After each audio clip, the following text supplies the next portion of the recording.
and there's a smile on our faces, but we're going to delve more into it. And we've got the perfect guest for it, the perfect person to have on board for this one. Deluded Gooner in the building. What are you saying, Deluded? I'm good, man. Love for having me. Big up the panel. Big up the chat. Appreciate it, man. By popular demand as well. Early pod we did. Man. Your name was in the chat. Your name was in the chat from early. So the fans wanted it. We got to deliver. So big up you, man. Big up you.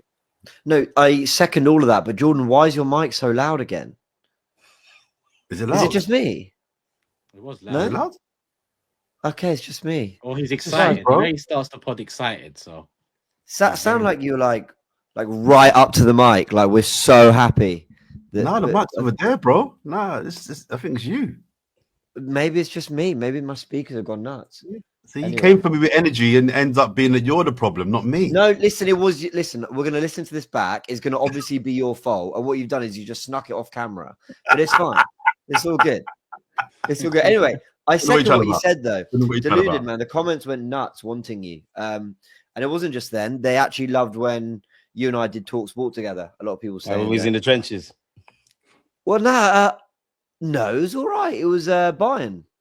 Yeah, we was in the trenches, man. You know we got to defend the football club on those platforms, man. No, but for me in the trenches is being on Talk Sport when Buendia scores in the 95th minute. Like, that was I avoided that one, man. That was deluded. That was James' way of saying, "Don't mess up the bag. Like, don't sound read No, we're good, man. We're good, man. James, don't watch that, man. ITV as well, Deluded. I see that recently as well. Yeah. So big up. Yes, man. Big up you. Appreciate it, man. You're not making me shy, man. I thought we were just here to speak about Arsenal, man. What an intro, man. Love that. First few minutes, obviously. And to be fair to you, when Troops was on, we said one of the originals, and Deluded's actually one of the originals too. In a different way. I remember when I first started doing this thing, Deluded was the one setting pace, and Deluded was the one, supplying the content. No, seriously, the youth stuff. Do you remember those days? I know you remember. Yeah, the trenches, man. What, the YouTube space when I came to your yard one time, pause. Yeah, man. We've been through a lot, man. The years are flown still. Supporters club and all that. Supporters club as well. No, it is true. When AFT were blowing up, like there weren't many of the kind of like, you had Redmen TV, United Stand, like there were kind of more entities as YouTube channels. That makes sense. And Deluded, you're one of the first independent content creators that I'd ever kind of come across. So fuck you can, man. No, I can't claim that one, man, but I love it though. No, one of the first. You can claim that, man. You can claim. No, it's true. I remember. You know what? I'll go with it. Not a lot. Honestly, guys, this is an absolute true story. Not a lot of people know this. Yeah, I obviously only renamed my channel The Gooniverse a year or two ago, but the name The Gooniverse came from a uni project I did where I basically wanted to create like a website where I covered Arsenal, talked about Arsenal. And I was working with a guy on it. We built a website and we were talking content strands. And I remember the guy said to me, he was like, have you ever thought of YouTube? There's a guy I watch called Deluded Gooner. That was back in 2019. So like you were doing content back then, right? Well, yeah, man. It's been a while, man. I think like 9 years. Next year will be a 10-year anniversary on YouTube. Yeah. So there you go. I'm glad Turkish also mentioned the ITV World Cup draw last week because I watched that with you, and I know Miles quite well. And obviously Cam's is football family too. And I was really, really proud of all three of you, man. The guy that presented it, I don't know him. I've seen him around before. What's his name? Sorry, Danny. Yeah, I don't know him, but big him up as well. But just seeing you three on the sofa on terrestrial TV, I was really happy because I know all three of you. I know Miles really well. I know you. And I know Cam's a little bit as well. Just seeing you guys, the fact that ITV, a terrestrial broadcast channel, saw the value in having you guys on their YouTube stream during that draw was a real coming moment. I mean, I always kind of get a little bit annoyed when I see YouTubers getting overly gassed about being on TV and radio, because what you don't understand is they need you more than you need them. So I always get a little bit like funny when I see you lot getting excited about radio and TV, because I'm like, yo, you're the currency, bro. Like they need you more than you need them. It looks all glamorous and fame and I'm on TV, but the reality is them MFs are going to be out of jobs in the next 10, 15 years when you lot are building your platforms and doing your... Anyway, I was just really happy to see you guys though on, do you know what I mean, on that platform. And appreciate it, man. What the boys are saying. Big up your trajectory and your work ethic and your journey, man, because I've seen it and I rate it. So yeah, blessed for coming on. Thank you, man. Thank you on behalf of them lot as well, George, man, and Cole, of course. Come on, show him some love, people. Get Deluded, road to 100k. Show him some love. It's been a while since we've been on the channel. It's been a while since we've linked up. So make sure you show him some love and subscribe. Let's get him to 70k if we can. A lot of people watch this pod. It's the only pod out this week as well, people. So we're reviewing the Wolves game and we're going to preview the Everton game a little. If anything happens in between, we'll try and do something. But yeah, this is the main one, people. So the next pod will be after the Everton game, unless something pops up. But yeah, channel links, description, like, hype, subscribe. 1,000 likes on the button now. 6 minutes in, why not? And after a win, this is what we can do. We can start the pod relaxed. We can just have a little conversation. We can big up the guest, and rightly so. And then we can get into it all. But it's a weird win.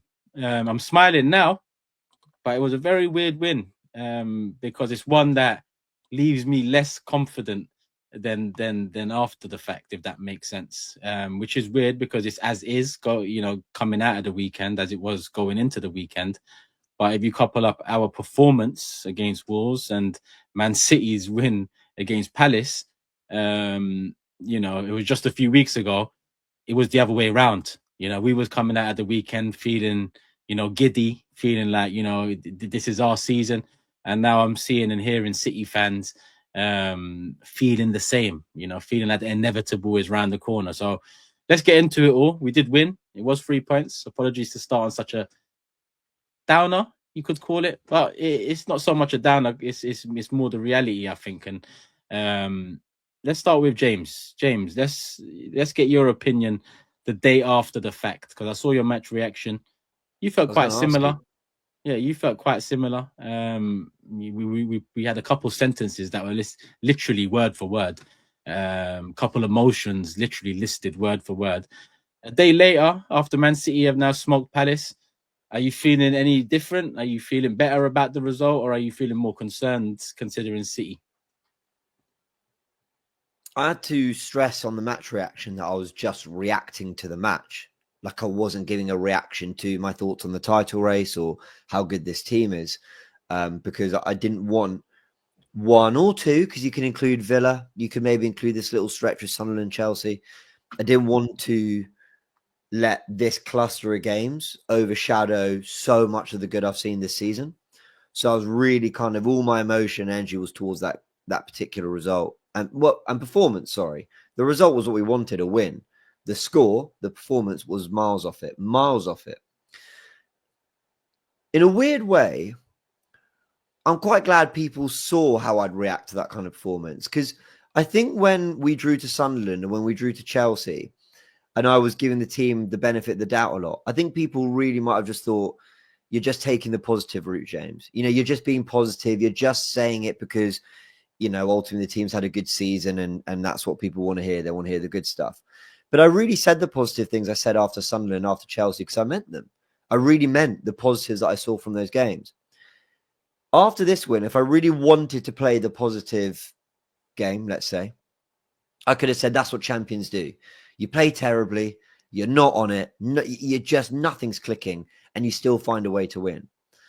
Now, I mention that because that's how some people will look at it, but it wasn't anywhere near at the forefront of my analysis.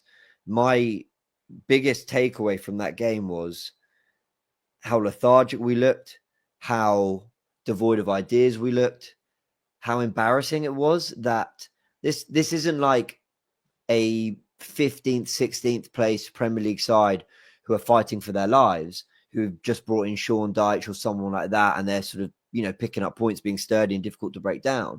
This is one of the worst pound-for-pound Premier League sides we've ever seen. Maybe at the current rate which they're playing, the worst. And I mean, no disrespect to Wolves, lots of respect to them as a club, what they've done in the league, but that's just factually how they've performed in the Premier League this year. And we really struggled. We really huffed and puffed. And I don't really see any reason why. Saliba was back. He should have been quite fresh. Lewis Skelly came on, played most of the game. He should have been quite fresh. Rice and Eze were restored to the team. Saka didn't start in midweek. Gyökeres had a bit of a layoff, has come back. Martinelli hasn't played too many minutes. So where I've talked about fatigue before, I certainly couldn't talk about it for this game. You can't talk about adversity or anything like that because we cruised in Bruges. We conceded 16 shots on our goal and we still won that game 3-0. So why this Wolves game was so hard work, I'll never know. Now I've calmed down a little bit. Now I'm just happy we've got the win. And you know what? You're going to have some games like that this season. Aston Villa, let's talk about Aston Villa. They didn't score in their first 5 games of the season. They're challenging for the title. Man City were 5-1 up against Fulham. That game ended 5-4. They're challenging for the title. They've lost 4 games this season already. No one's going to have a completely clean record when they go and win the title after 38 games. And this will be a real stain on ours if we are to go and do it. But ultimately, it's a win, and we kick it onto the next game. Sorry for the long answer, but just very quickly on Man City. Look, they won 3-0. It's a very, very impressive result. I watched quite a lot of that game. I was at a family thing, but I kept an eye on it. Palace could have been 2-0 up before they scored. But that's what Haaland does. That's what Foden does. That's what Man City are capable of. And it makes them a constant threat that they can win games even when they've gone through really difficult periods in the game. But yeah, anyway, I don't really feel different about the title race, but I'm still really not happy with that performance at all. Deluded. I mean, how are you feeling today? Any different from yesterday? Well, what was your initial feeling after the game? Was it relief? Was it frustration? Was it what the hell? Because that was mine. Turkish and everything in between, man. I think James and yourself have summed it up perfectly. I'll take the result. Obviously, 3 points. As you alluded to, nothing's kind of changed. For me, nothing's really changed in terms of the Premier League race. City are getting their form together. We just need to do the same. When you isolate the performance, I think everyone knows you can't win every game. You can't always get 3 points. We know about the injuries and all of the kind of context around this cluster of games. So I think we can be thankful that we've got a certain platform, but isolated to the 90 minutes. It was poor, wasn't it, man? Football's decided in both ends. I mean, we couldn't move the ball from back to front quick enough. We couldn't create any chances. And even then, there were low-quality efforts. Individually, apart from Saka, I struggled to find any, great kind of performers. We saved our backsides, essentially, innit? Like, scoring and getting the result at the end. But in terms of feeling differently Turkish, I still feel the same, man. I think the performance is one of the worst this season, really, if I'm honest with you. And I think James made a great point about fatigue. Of course, there's other factors, but I don't understand it. And I'm sure Mikel Arteta would be peed off, man, because you look at his comments, he's quite diplomatic after the game. He spoke about we're passing to the wrong shirts. We wanted to go full gas. You saw the reaction from our players. So I'd say that's the good thing. We all know the performance wasn't good enough, but we got the result. But you do that away on Saturday next week, we're not going to be having those conversations, man. I didn't really like Arteta's post-match. Really? He was actually quite honest for once. On it, I mean, I guess that you could never really like that Turkish. No, you could call it honest, but I remember James as well said on his match reaction something about this one's not on Mikel, this one's on the players. I felt very different. At last show out, I spoke about certain players and Gyökeres in particular. Mentioned he has to start doing something for himself. This time round, I feel like this is just one too many now, and not just this season. It's over the years now in terms of poor performance in the final third. And this one is just magnified more because of the level of opposition. One of the worst, if not now going to be the worst team of all time in Premier League history. So, even though he comes out and says, or seems frustrated with the attack and, the feeling was it's taking the ownership away from him because even he's frustrated at what he saw. We give him immense credit for the structure he's built, the defense, the solidity. Yeah. Every time we give credit to this team, it starts with Mikel Arteta, whether it's a signing he's made or whether it's how far we've come in 5 years, 6 years since that defense to this defense. I'm sorry, but the attack is also in his hands. Eze is a player I've seen in this league. Forget Gyökeres for a second. In this league, do dirt. And he's not doing it for us consistently enough. That's a problem. I've seen Martinelli over the years regress as a starting winger, now do better off the bench, but when starts, still the same deficiencies lie. I see Saka, who had a good game yesterday generally, right? Because he, against the other attackers, looked a lot better. But it was all crosses, right? And bear in mind, it was 2 own goals that came from his crosses. So essentially, he did win us the game, partly, right? Yeah.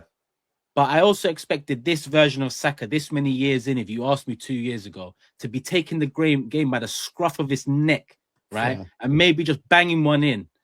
from 25 yards out, or maybe curl him, or I just feel like that part of him is still yet to be unleashed, you know, since the injury return. So there's problems all around in attack that, as much as Arteta seems as frustrated as us, you own this problem, Mikel. You know, and I didn't even like the fan thing when he was asked about the atmosphere, and he said, "Oh, I forgot to tell them to, you know, bring their shin pads or whatever." Brother, the atmosphere is you know, the tone is set by the football as well. You know, it's not you coming out before the game to say, bring your shin pads and do this, and the fans come. Yes, that can help, but brother, you also have to start with the point in hand. The performance was so dull against a team that we should have been wiping the floor with. Not that you didn't tell man to bring in their shin pads before the game. And do you know what, Turkish? The one thing I'd say, sorry to cut you as well, yeah, as to why I kind of agree with what you're saying around Mikel Arteta. Obviously, when we saw the lineup, you would have thought Timber would have been a left back in it, and we was doing the back three thing, Ben White and Timber, and a bunch of players will get into some like interesting kind of pockets of space. I don't feel when Miles Lewis-Skelly came on, we kind of built on that, or we had a plan away from Ben White being injured. So I hear you with that, but I genuinely just think the guy's just frustrated, man. I hear you, especially around the attack, because we all knew it was one thing signing Eze and Gyökeres and all of these guys, but we've had those creative issues. But I genuinely just feel he's a thing where I've told you, look, we need to go out there and do what we need to do, and we didn't, man. And I hear you. I definitely hear you. I think the players have to take some responsibility. Like you mentioned, Eze, big fan of Eze. I don't think anyone on this planet isn't. But don't you think he's a bit hot and cold? Like, how much do we need the players to do a bit more? I'm with you, but you know, like, sorry, before Jordan hasn't even stepped in yet. And sorry, Jordan. Cool. When if I compare the last couple of performances, Odegaard in the 10 and Eze in the 10, right? Very different. Like, if you look at their heat map, Odegaard would be next to Zubimendi and Rice, a lot more central, right? If you look at Eze's heat map, it will be in the half spaces that we all wanted from the new 10 that comes in, right? But it's a mix between not going to him enough, or the risky passes in between the lines there, or when we do go to him, it looks like his position there is to set up a Zubimendi or a Saka cross on that side.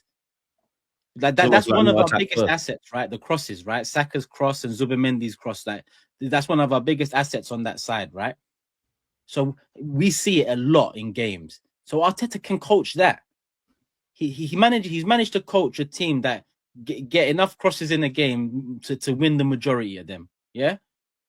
So I just feel like it's too coached, and Eze for me should be getting the ball in that position, and the first thing on his mind should be, where's the goal? But instead, I'm seeing it comes into him just outside the box, and it's a one-touch pass back to Zubimendi. Keeps things ticking, but that is surely instruction, because we've seen Eze at Palace, for example, pick it up there 100%. And not give a shit because he's the main man. Now, he's not the main man. He's not going to be the main man. Well, I say that. Someone needs to be the main man. Whoever steps up from here to the end, if we win the league, that they will be the main man, right? So he has a chance to be. But I just feel like coaching is part of the problem in the final thirds. But Jordan, sorry, I haven't brought you in yet. I don't normally watch yours and James's fan cams, right? Because I like to hear your thoughts on the pod, like fresh. So I watch all your other content, but I don't normally watch but I watch both your fan cams.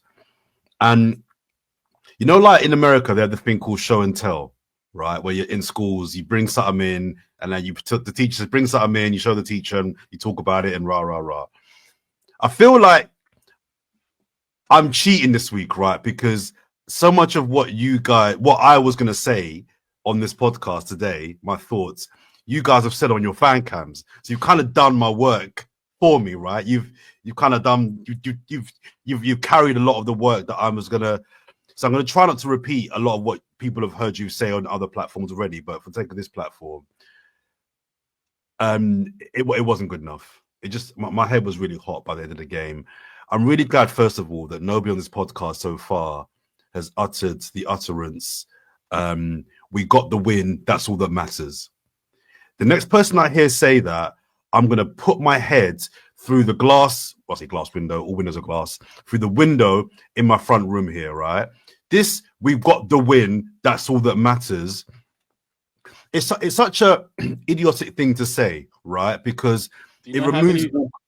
Huh? You know how many people in the comments are going to say it now to see you put your head through a glass window? I'm just saying. I know. I know. Set myself up there. Oh, sorry. It removes all context, right? Because we got the win. So first and foremost, we got the 3 points.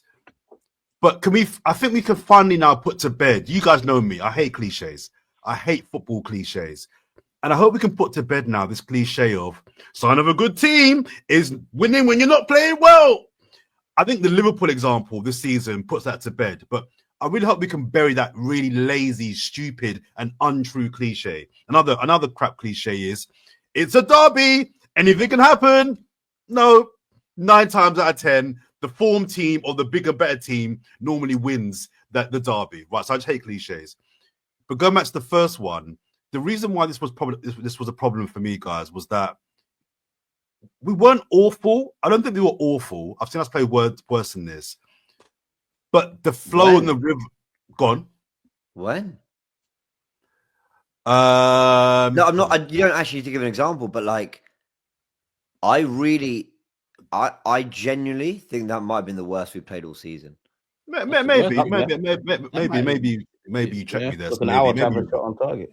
Maybe you're right. It wasn't very, very good at all, right? And the lack of rhythm and the lack of attacking prowess. Okay, they block in the low block. We knew that was coming, so you have to prepare for that. And just watching the team play and have so few ideas and everything coming down to individual bits of impetus, it just isn't really good enough. Now, remove the fact that it's Wolves, because Wolves will go down. It's looking like it's the worst Premier League team of all time. So I get why people think you should be smashing Wolves. Remove that, could have been a mid-table team he played. It still wouldn't have been good enough. That could have been, I don't know, who's mid-table right now? That could have been Tottenham. Newcastle, right? That could have been any mid-table team right now. That performance was just not good enough, right? And to finally get the goal fortuitously and then blow it, I thought, you know what it felt like? It felt like Southampton all over again 3 years ago. Was it 3 years ago? The 3-3. It felt like we've done it again. We've done it again. We've actually done it again. And all right, Saka and Jesus get the winner, and we get the 3 points. But for me, the biggest concern for me, guys, is that it still feels like it's so hard for us to win games. And watching, it's funny, your question at the top, Turkish, to James about Man City, and I think it's the right way to frame this, to bring them into it as well. They've just dispatched Crystal Palace away quite easily. They're getting into their groove.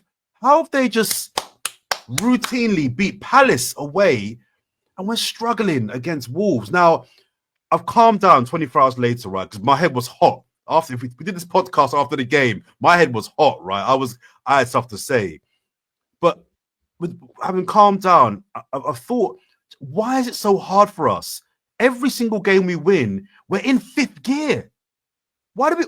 At some point, you've got to be a team that can win games 2-0 comfortable. We've had a couple this year, to be fair. But every game, especially against Wolves, that can't be a last-minute winner. What's going on? And when I hear we won the game, that's all that matters, that's dangerous, because I'm seeing things in that game for me that will catch us up in March. We'll be back here in March, and yeah, the signs were there, December, the signs were there. We've got to do better. One of the things for me that was really alarming watching, and I was saying it at the time in real time, I don't know if you've noticed it, in the last 10 minutes of the game, Jesus' pressing of their centre-backs and keeper was absolutely shocking. He was 15 yards off their centre-backs. It was clear what the plan was. The plan was get it diag onto their wingers and then lump it into the box. He wasn't pressing their front players. Nor was Trossard, to be fair, but Jesus was 2 or 3 times. He's 15. And people will say, oh, he's been out for a year. Brother, you can press for 15 minutes. You can give us 15 minutes pressing. And the goal was coming. It was so clear that the lack of energy, pressing, getting up the pitch. Instruction. Sorry? It has to be instruction, Jordan. Yeah, but if it is, that's more concerning. If that's what he's told them, that's even more. I'm watching the game in the 85th minute thinking, why are we letting them have the ball a third into their half, when we know they're going to go wide and lump it in the. We were letting them do it. I'm like, this is mad. We don't normally let. He was just letting. So if it's instructions, that's even what. But anyway, I'm going to tactics now. But the point I'm making is that I'm just still seeing too many things that concern me. I'm like, yo, we've got the win. We're still top. But right now, every game shouldn't be a last-minute emotional winner. What's going on? You need some of those, of course. Some games, James in his fan cam made the point about winning ugly some points. And over the course of a season, I think you look at championship winning teams, you get a handful of those. Over a season, you're going to get 3 or 4 of those. Boy, we were not good today, but we got the win. We keep it moving. But I hope this isn't the norm, because every single game, especially this early in the season, it's December, every single game can't be an emotional extraction for our team and our fan base. There's got to be some games that are just comfortable 2-0s. No drama, no last minute winners, no last minute, no just, and that should have been a game that is a comfortable 2-3-0. Let's go home. We've got a week to prepare against Everton. I was emotional. Final point. A friend of mine texted me. He went to the game. He's not an Arsenal fan. He's a Liverpool fan, but he's very calm-headed.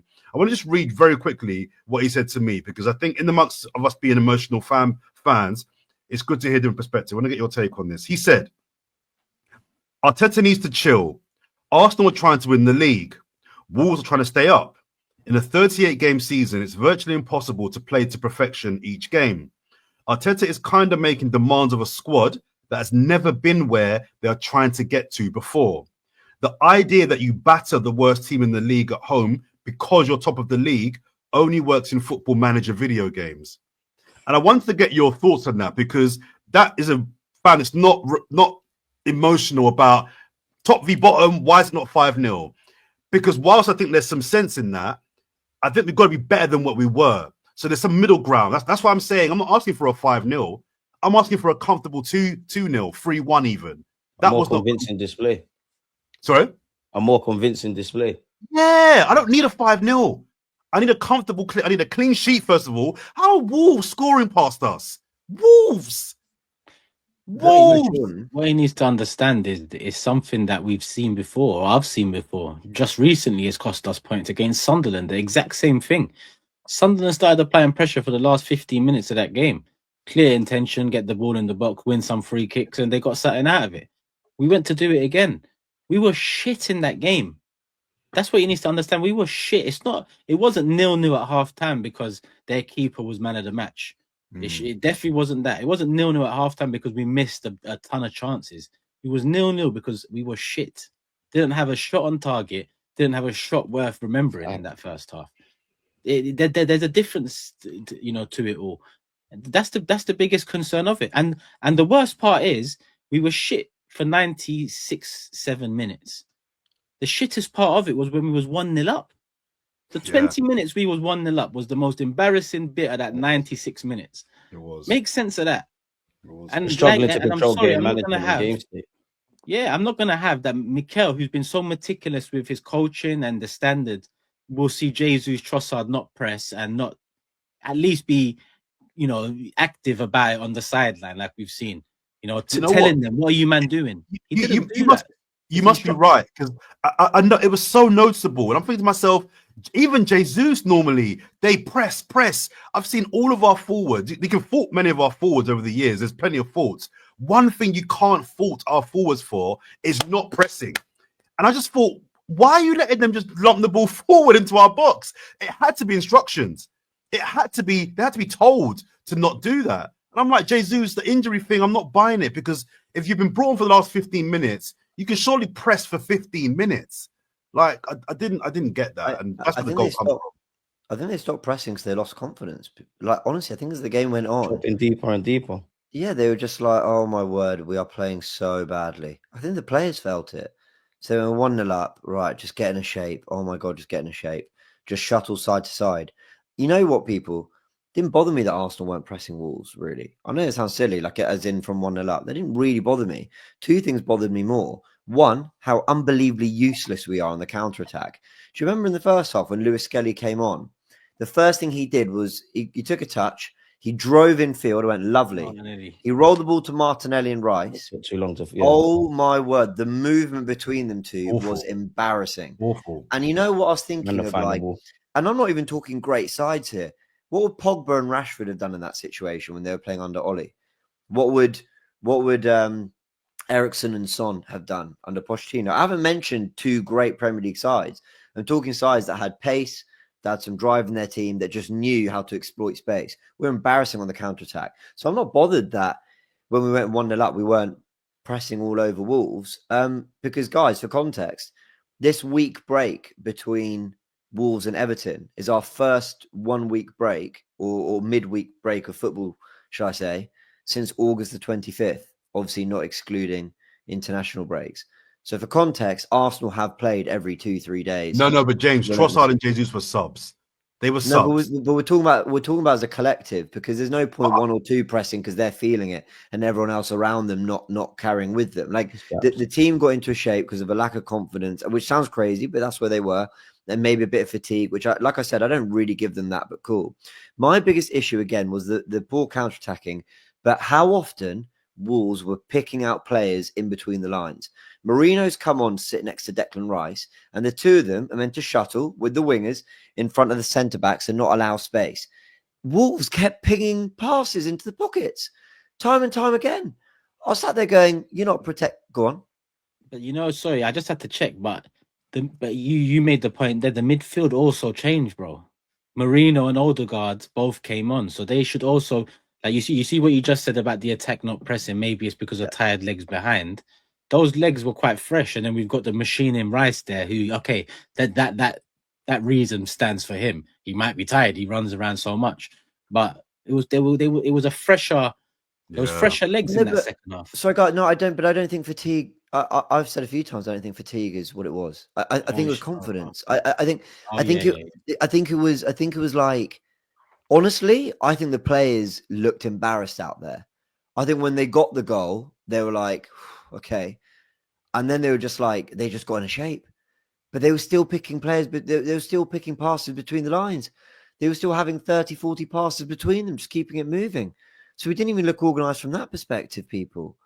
Like it was a really, like, look, I'll forgive them and move on. I will, but it was quite an embarrassing display from us. They got to beat Everton. They got to beat Everton. And a better performance.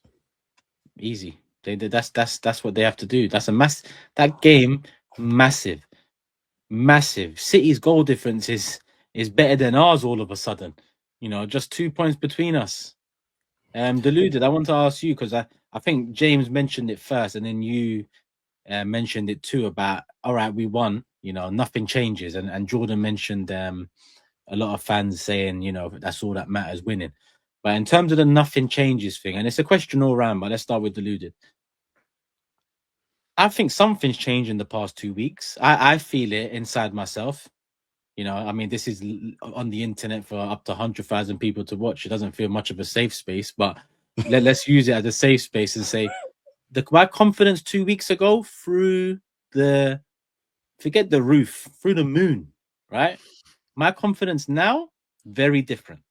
If what James is saying about, embarrassed with themselves and, they knew they was, effing it, that's even a worry. I feel like we've lost a bit of that aura, and I think you need to, when you create a wave, right? And that's what we did this season. We created a wave because we're coming off the back of a poor season last season. We didn't challenge for the title. It was poor. So we had to create that wave. Liverpool had to ride the same wave they created last year. They fell off their wave early. We created ours. We're riding it. We've fallen off that wave. Sunderland, it can happen. Chelsea, it can happen. Aston Villa, it can happen in isolation. You've put three of them together, it's bad. And then this one, which is it's a win, it's 3 points. It can't happen. It shouldn't happen. I don't want to see it happen again. So I feel like with Man City also picking it up, because if we had held on against Sunderland and actually done what we should have done against Chelsea, right? I don't think City win all the games they've won up until now. That's the kind of question I'm asking, because not just as a fan has something changed inside me in terms of, I still think we'll win it, by the way, but my confidence ain't what it was. And that's why I never dismiss City. I dismiss Liverpool, Chelsea. I never dismiss City. But I just feel like Pep also, if you look at his press conferences in the past 2 weeks, they've also toned it up a little bit, right? It's not just Haaland scoring anymore. Foden's picking it up. Cherky's picking it up. Their attack is ticking a lot better all of a sudden. I think that's because of us as well. I think us dropping points against Sunderland, not being able to beat Chelsea. We need a big win against a team, and that's Everton this week, to get that aura back a little bit, right? Because it takes a little while to build up an aura. You can lose it in a week. I remember 03-04, United FA Cup knocked us out. Chelsea, Champions League, knocked us out. Boy, our aura was on the ropes. 2-1 down, Liverpool at half-time. Henry steps up. He steps up, he takes it. What hat trick? Yeah, hat trick, and that's it. Bob's your uncle. Now, I'm not saying we have Henry in our ranks now, and that's not even the question. What I'm saying is, don't you think that's changed, though? The perception of Arsenal outside looking in, and maybe, like James said, inside as well, if that's the effect it had yesterday against Wolves. It's a weird one, man, because a week's a long time in football, and looking at some of the games you guys said, fans, the external fans, let alone Arsenal fans, were saying all different things. So on one hand, obviously the table, our form, everything's going to fluctuate. I am kind of looking at the points. Honestly, I do think, on the other hand, we just need to get back to basics. And that's where I'm looking at this week when we go to Everton. I want to see an inspired side. I want to see an attacking display. I actually think we need to get back to basics defensively, because if we take Sunderland, for example, we all know how the game went. But reality is, if we are the best defensive side in the Prem and in Europe, regardless of the context, you have to see it through. I do think whether it's been having that quality in the final third, defending amicably, I just think everybody individually needs to pick themselves up. Honestly, this is where we wanted to be. Turkish and Cole, you're right for mentioning City. We all know what City have done. I've also said, I think this season, whoever wins it will be the most inconsistent title winners yet. So honestly, I think we need to thank God for our platform, but also we need to get back to basics, because, there's only going to be an isolated amount of times that Wolves result is going to happen. In relation to our confidence, I can't lie, Turkish. I do think their confidence is going to be hit in the same way, in that when they're playing amazing, they're obviously going to be positive. But I don't think we've got time for that, man. This is the pressure cooker we wanted to be in. Everybody knows what we're aspiring to do. People need to step up now. When I was doing a watch along, I actually said before the first goal went in, games like this, because we all know we played shit, etc., etc. It's not that I'm saying it's a mark of champions. I need to see individually how much do you lot just want to get the result, because at the end of the day, we're going to look back in May with X amount of W's, and they got the win. But they need to go back to basics, man. We need to get back to winning our individual duels, looking inspired. I think even the defensive partnership, I think it was it was the only Wolves goal. And I go back to the Villa game, Hincapié playing everybody on side, not to just put him in it. We just need to go back to basics. To answer your question in short, Turkish, of course your confidence is going to be hit. When we're playing well, when we're moving how we're supposed to move and individuals are shining, it's great. Right now, it's a thing where we're getting results and, nothing's changed. But at some point, you're going to get what you pay for, innit? Performances and results are going to correlate. And City, it looks like a different world. We just got to keep going, man. We got no choice. This is what we wanted, didn't it? On to Everton. Yeah, Jordan. So can I just flag a couple of performances? If sorry, I don't know where you're going next. I felt this was the sort of game where someone like Eze really needed to show why we brought him in. We've all agreed and spoken about how he's a moments player. He's a guy that's going to just do something off the cuff. And I don't think it was for the lack of trying, but I was really disappointed with his output, right? This was the sort he got to start this game. By the way, we've got to make a decision on Eze or Odegaard, I think, going forward. We've got to just decide who's going to be our creative hub and just kind of run with that. And then, do you know what I mean? The other guy's got to be the guy that backs him up. I don't like this chopping and changing. I personally actually think we should explore the idea of, when Havertz is fit, going 2 up top. I would dangle the idea of going, but that's another discussion. But Eze, for me, was quite disappointing, was because this is the sort of game when it is quite tight, when we're not creating too much.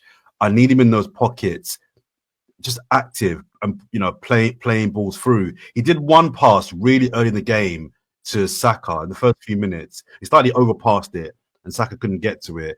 But it was the only time he got on the ball and he broke lines in the final third. I need him to get the ball in the half turn and just get active, get shots off, drop the shoulder. beat a man. I need a little bit more. I don't need him to run games. I don't need him to run the game, but I need him in those kinds of games to be the guy, because the one-on-one, that's what he's good at. That's what he's good at. We ain't gonna get that from Martinelli. We know Martinelli can't do the one-on-one thing. He's that. Forget that. Saka, I thought, did it quite a bit, but we can't just rely on Saka. And I need Eze to really. I'm not buying this new club, but you're here now. You're starting for Arsenal. I need to see a little bit more from him. And Saka, I think, is worth mentioning, because on the last podcast, I flagged Saka and said that I thought it was right to take him off in the Villa game because he was booked. They were trying to get him sent off. But there were some people, I think it was Dylan, was saying, no, keep him on because you never know. Saka can do something out of nothing. Saka, that's the sort of game I think Saka doesn't get enough credit for. Because despite... He never got GA. Well, just even that, but despite not being explosively great, Saka throughout the whole game actually played really well. He beat his man. I thought he was brilliant. In the first half, he beat his man at least 4 times. He got a ball across the box, 5 yards out, waiting to be tapped in the first half.